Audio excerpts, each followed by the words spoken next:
Welcome, everybody. My name is Craig Pera, and you are listening to Sex Afflictions and Porn Addictions. I am the founder of the Mindful Habit System, and for the past decade, we've been helping men elevate and transform into healthy, sexual, strong, confident leaders.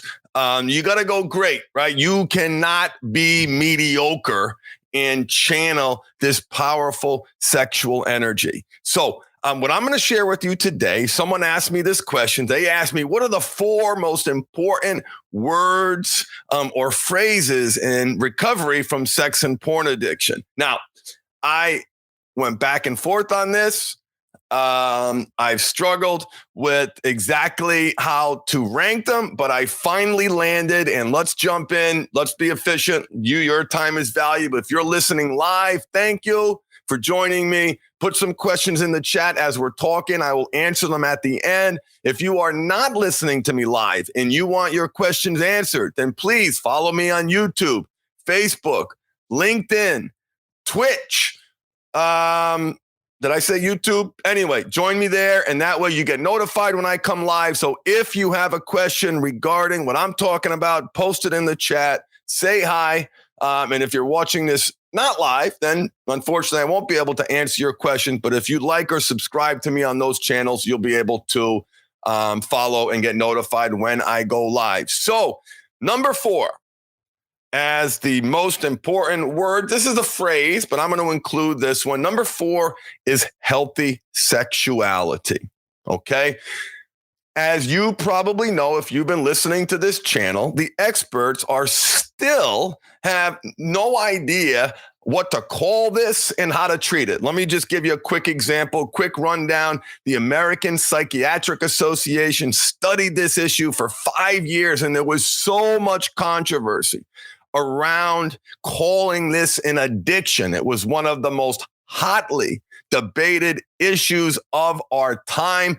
There was so much controversy in that treatment modality and philosophy, they removed it from the appendix, okay? The World Health Organization, I think it was 2018, 2019, had an opportunity to include the phrases sex addiction and porn addiction in the ICD-11, the International Diagnostic of Statistical Codes. I butchered the abbreviation.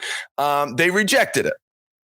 They studied that issue. They rejected it. And they found that that was not helpful. So what they did is they called it obsessive compulsive sexual behavior, and more like an OCD type thing. So anyway, there is controversy. Well, screw the controversy. Whatever the controversy is, you must create healthy sexuality. And what that means is there is an identity. Identity means not just your habits, because you can perform good habits and feel good about yourselves and deep down inside still think you're a worthless piece of shit. So you've got good habits, but shitty belief systems, okay? We want to create an identity around healthy sexuality. And what does that mean, right? And listen, it cannot be just about not doing something. There are too many people who are obsessing on the break a habit part of the equation and paying very little mind to the make a habit part of the equation. So what is the identity of a healthy sexual male? Obviously, that difference for everybody, but when I think of my clients and what their goals are and what my challenges were and the man that I want to be, he is mature. A healthy sexual male is mature. He's not a teenager. He's not a child. He's not goo-goo gaga over tits and ass. How many goddamn series of tits and ass do you need to see to finally be satisfied? It is a cup that will never be filled. He's freed himself from the cult of beauty in the ever-evolving smut-filled high fructose porn syrup The client gave me that. I love it. Thank you, client. High fructose corn syrup, garbage. The articles about the outfits, the look at my dress and all the like the TikTok and the Instagram and these models filtering you to their OnlyFans page, filtering you to pornography. It is a very mature industry. It is evolving industry, and there are too many men stuck thinking they're expressing themselves, thinking they're having fun, but deep down inside, they are trapped by the cult of beauty. Whenever they see someone attractive, they get sucked up into the undertow. Now, listen, a healthy sexual man notices beauty. He's not blind. He notices beauty. He sees it, but it doesn't consume him. It doesn't knock him off his game. He's not drooling like a little child. He notices and gets back to doing what's important, what's in front of him. If he's at the beach, his daughter would be proud of him, right? Any of you guys got teenage daughters? They're starting to notice the pigs, aren't they? They notice the fixed gaze. They notice the men, looking at them with those leering eyes. A healthy sexual man, if he was at the beach, his daughter would be proud of him. Proud of him. That's my dad, right? And he's not gawking at her friends either. He's not gawking at his stepdaughter. He's not gawking at his that whole genre of pornography. Please, please, please don't even get me started. These poor men who get sucked down this rabbit hole, man.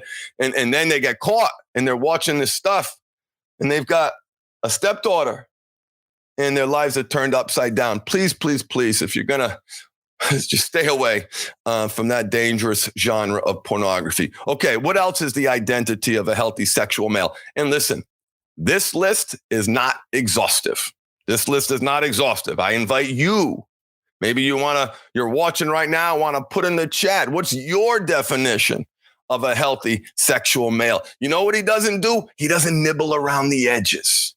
He's not, the TikTok funnels, man, they are so good. You've got to not interested. If you're going to use these apps at all, they are poison. Are they adding value to your life? Have you trained the algorithm to feed you great information that's lifting you up? No. You may not be looking at porn, but you're looking at porn. You're oogling, you're objectifying, okay? A healthy sexual man is a man of integrity. He honors legacy. He's proud of the man that he's become. And guess what?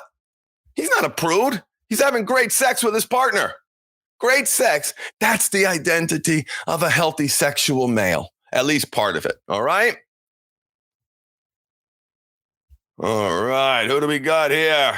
What's up, Iron Marley? Welcome. Just want to say hi to all the people who are watching now. Welcome. So glad you are here. So, the fourth most important word in recovery is healthy sexuality. The third most important word is self-care.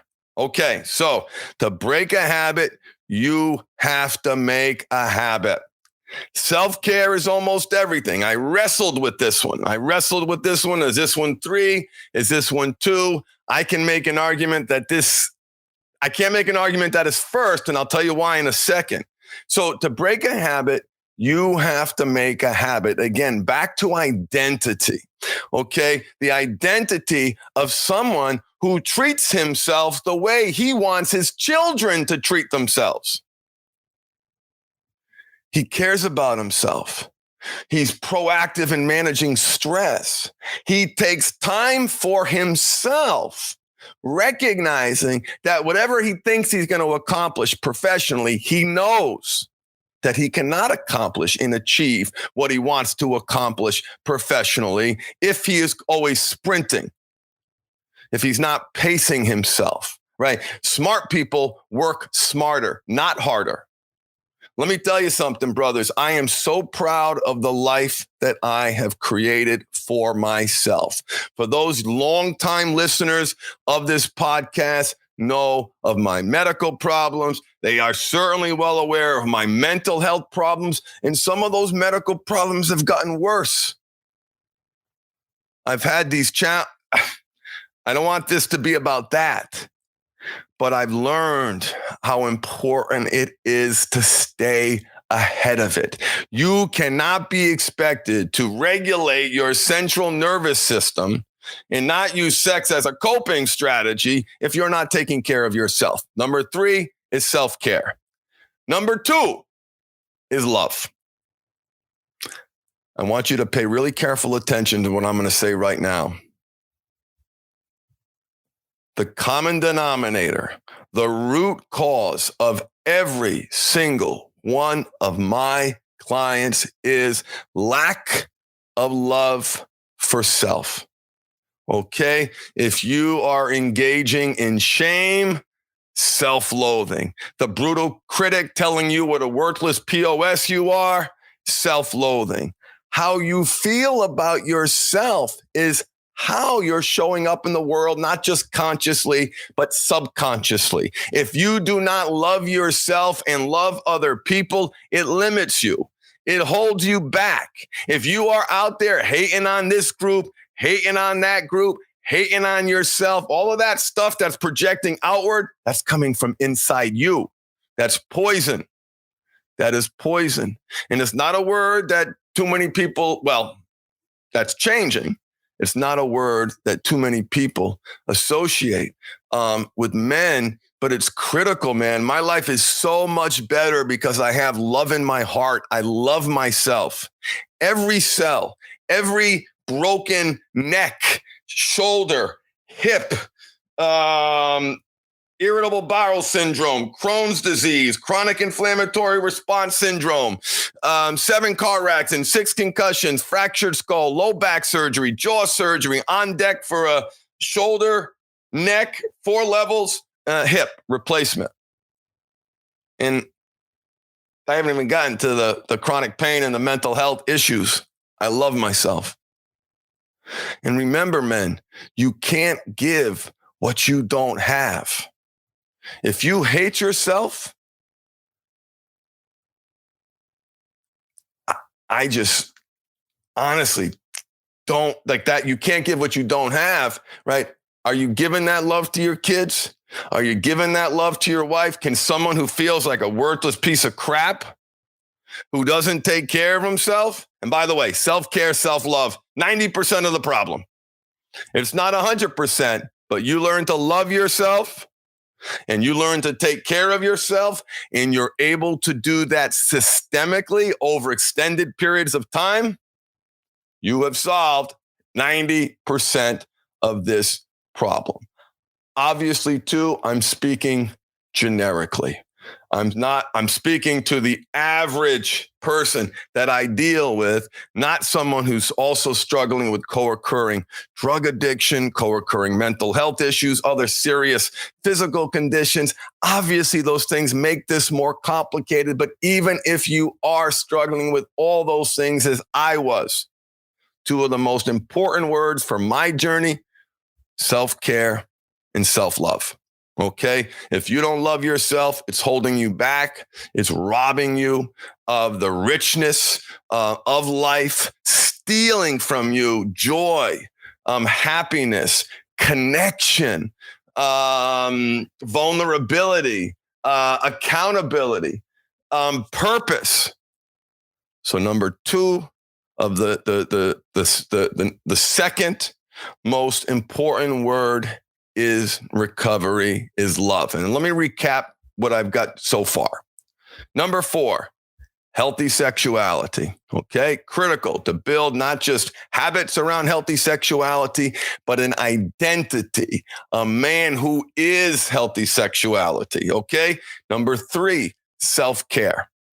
To break a habit, you have to make a habit, and there is no chance that you are going to be able to regulate your central nervous system in a way where you're going to be successful over extended periods of time if you are not taking care of yourself.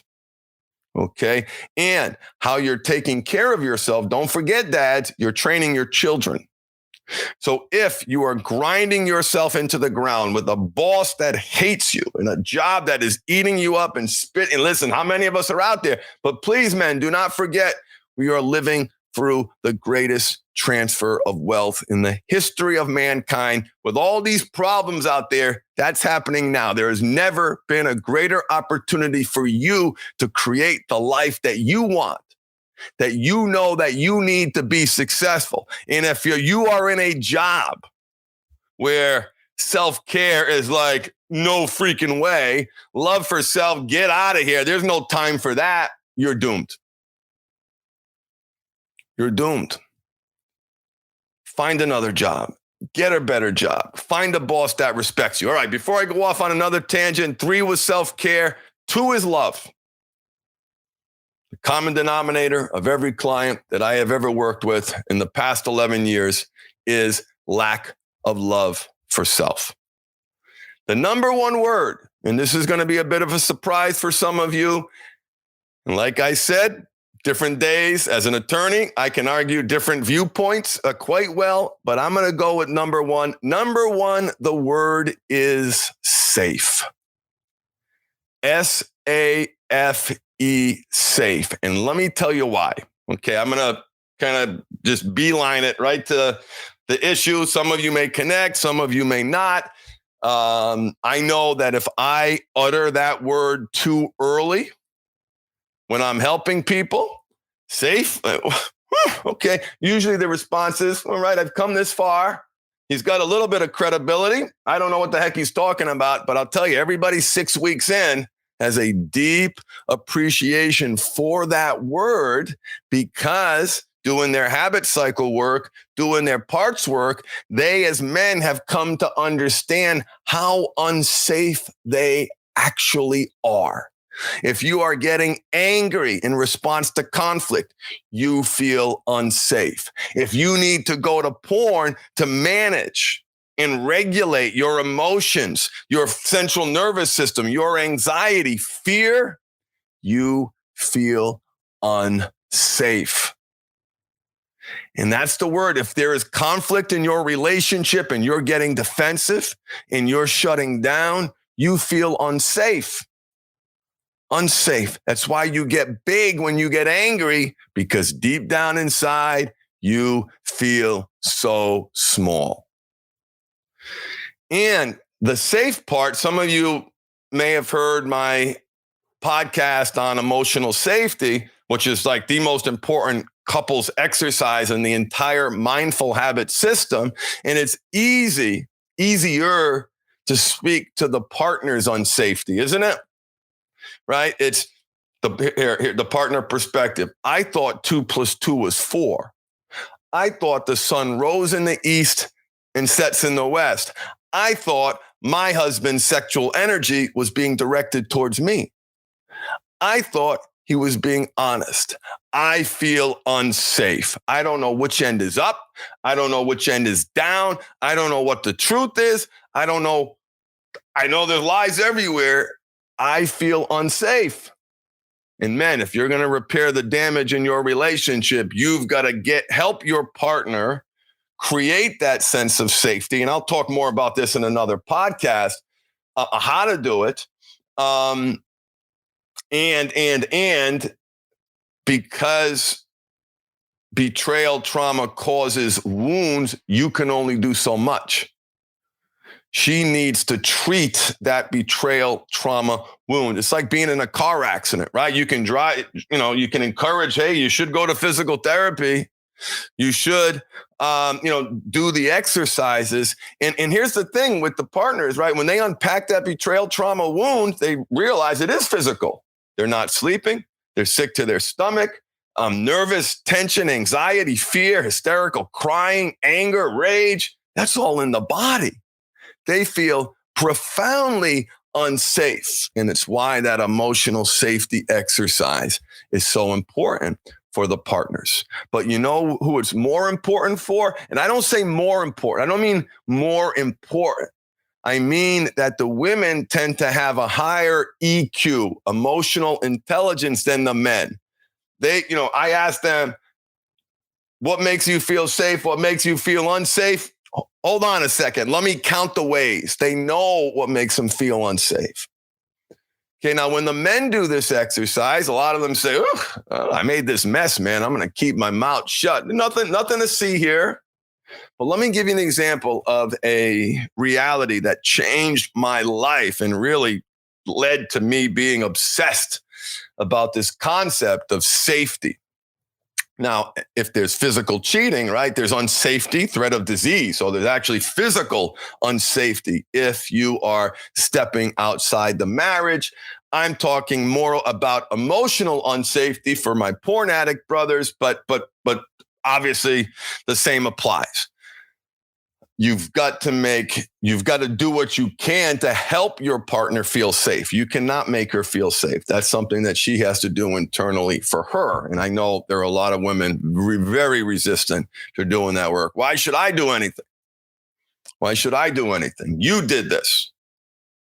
True. And like I got in the accident, you hit your head in the steering wheel. You bumped your arm on the side, your leg's all banged up, you pushed your ankle in and that's jammed up, right? That needs treatment. Those physical wounds must be treated. Anyway, enough said about that. Very, very important concept, but you feel unsafe. And I'm going to give you an example. There was one time that I will never, ever forget. There was I'll share two examples. 3 months, 2 months, post 3 months. Post rock bottom, fired from my job, inpatient for 3 days, absolute disaster. I'm sitting at my computer. Things are getting better now. And now I'm really paying attention to my body. I'm paying attention to my emotional state, my physical state. And by the way, men, there's no emotional, physical. It's all one. Physical's emotional, emotional's physical. I was paying attention to my state of being, how my body felt. And there was this moment that I will never forget. And you tell me, brothers, if you got one like this. I know we got some guys listening now. So if you resonate, give me a thumbs up in the chat. I'm sitting at my computer doing my work. And all of a sudden I hear bellowing from the kitchen, my wife hollering my name. Craig.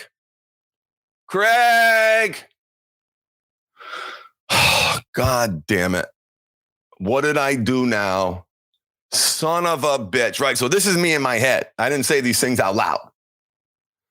And I'm get up out of the chair. I'm sulking to the kitchen. Ready to start the fight. And I get F and B. Those are the words that come to my mind. I'm not proud of it, but I'm honest with you guys. F and B's in my head. The cursing's in my head. I get to the kitchen and she says, "Oh, great. I just made some cookies and I wanted you to have them because they were hot." She made me cookies. She was inviting me to enjoy the hot cookies. And there I am with this story in my head. I learned so much about myself in that ridiculous moment. And I want everyone here listening to find your ridiculous moment, because once you do, it forces you to say, what else might I be getting wrong?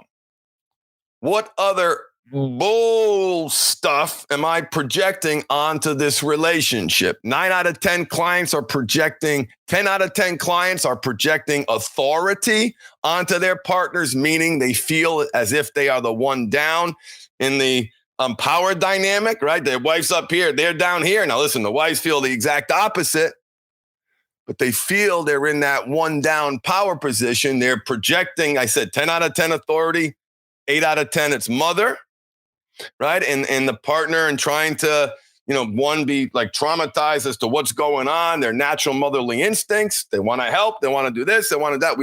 Most of us are projecting mother onto our wives. And in that moment, I realized how banged up I really was. And it forced me to say, if I am botching this conflict, I'm probably botching most of the conflicts that we're having, and that's going to change. So every time I started, and I still do it to this day, this is something you live with forever. Because this is what mindful people do. Anytime your energy shifts from positive The negative, you're aware, you're alert. Oh, here comes the projection. I'm projecting now, right? And you take steps to not project and to be a good person, to be kind, to not react in the way that you've been trained to react by your parents to resolve conflict, because that's probably a shit show. Certainly was for me. So, second story. This is probably, I've told it so many times. I believe it was less than 3 months. Less than 3 months, hospitalized, fired, moved cross country, can't practice law in California. I'm not licensed. Like, it was a dark time for us. And anyway, I couldn't sleep. I woke up, went to the kitchen, poured myself a bowl of cereal. And for those of you who can see me, right, I'm sitting here chomping on my cereal. My wife wakes up. Where the hell's Craig? Because I had disappeared before. That was my MO. Right? I would just leave. I'd set up liaison for the path behind our apartment, the garage of our apartment. If there was a way to be sketchy, I found it. And so I disappear. She's like, where the hell's my husband?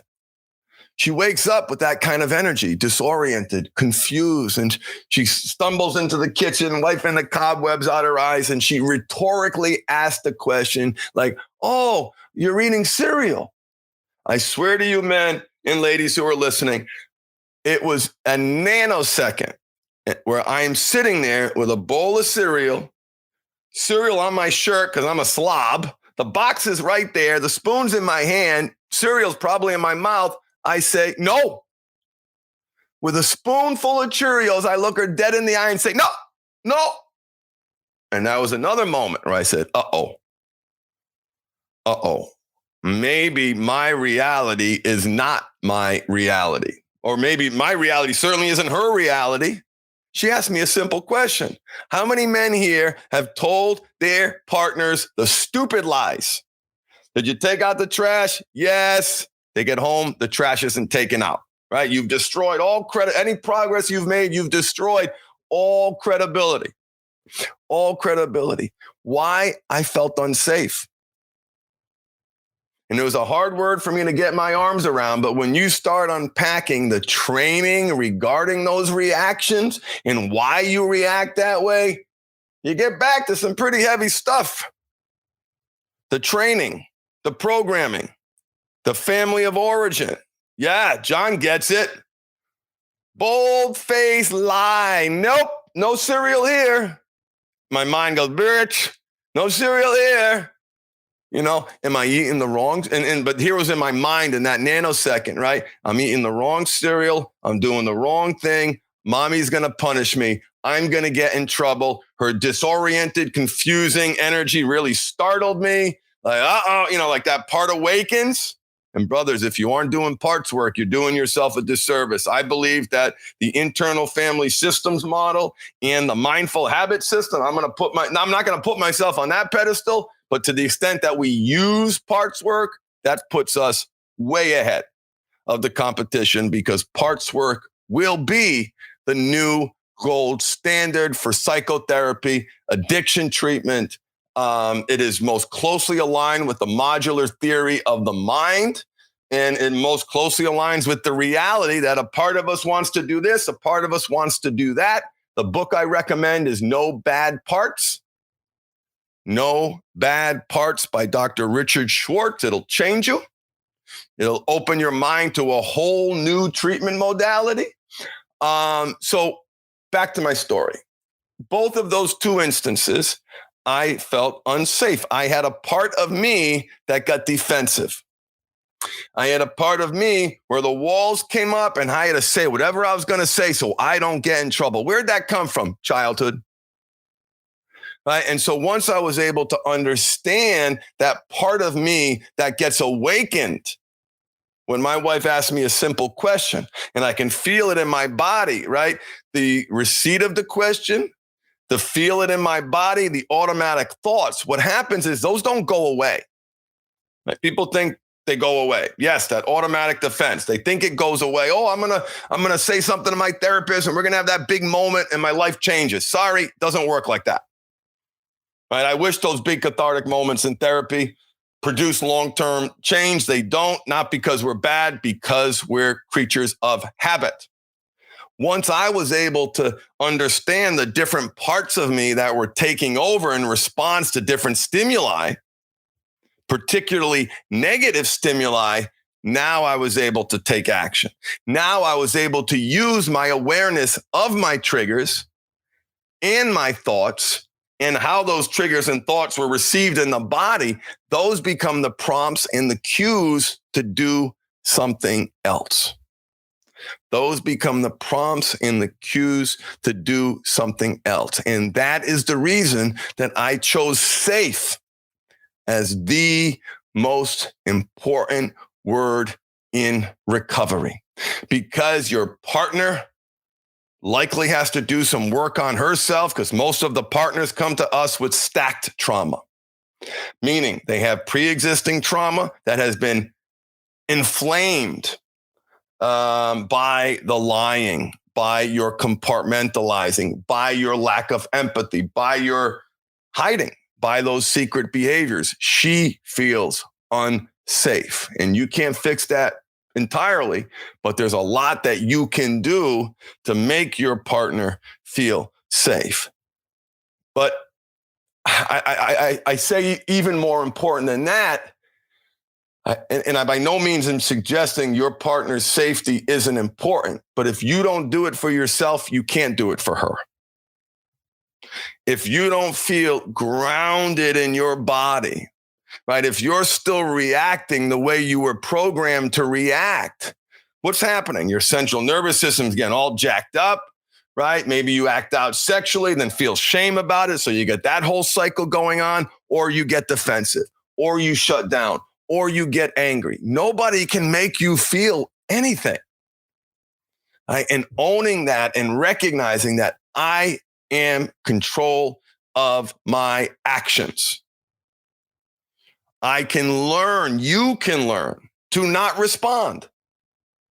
You can learn to make yourself feel safe. So instead of band-aiding this and giving you some platitudes and turn that frown upside down, even break a habit, make a habit, right? That's like one of these platitudes. It's an important one. To break a habit, you have to make the right habit that meets the right needs. You need to feel safe. You need to not be reactive. You need to be in control. And when you're not in control, you feel unsafe. When you tell the stupid lies to your partners, you feel unsafe. When you react in a defensive position, when she asks you a question, and listen, pretend it's 100 times. Pretend you're angry. But the reality is, you have to make yourself feel safe. So that's why I picked safe. Now, I could have put self-care, self-love as number one, but I wanted to end with a concept that might not be too familiar with you, to hopefully get you thinking about and studying how you are reacting at any given moment. Right? And the lies are safe. Right? The lies are safe. That's a good point. Yeah, safe. There's safety in hiding. And when did you start hiding? When did you start hiding? Have you ever thought about that? This is my compassionate statement. We're going to wrap up in a little bit. So let me know in the chat if you have any questions. This habit. So we learn very little as boys, infants. Rubbing my elbow feels a certain way. Rubbing my privates feels a certain way too. And what are we told? Stop doing that. Put that away. Don't be disgusting. Do that in private, right? For good reason, because we are the training around hiding, because our sexual health and body education for most of us was so poor. So we hid, right? We hide. And then what happens? Then we start, then like that morphs into, pre-puberty to puberty. We're not sharing this. I'm 51 years old. We're not like these whippersnappers today, sharing their porn viewing habits with their friends. And that was a dirty, dark, disgusting secret when I was a kid.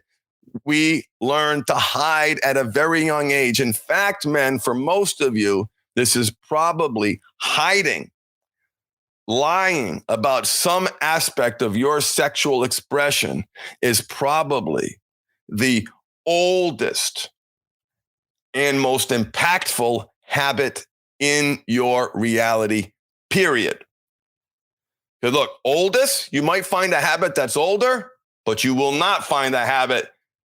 It's unlikely. I challenge you to find a habit that is also, what's the word I'm looking for? That is also, I forget what I'm looking for. I just realized, brothers, I've got my group call starting now. Love you all. Thank you so much for listening. And I'll see you guys in the next broadcast. Please subscribe. Love you all. Embrace your power of choice and feed the right wolf. Later, man.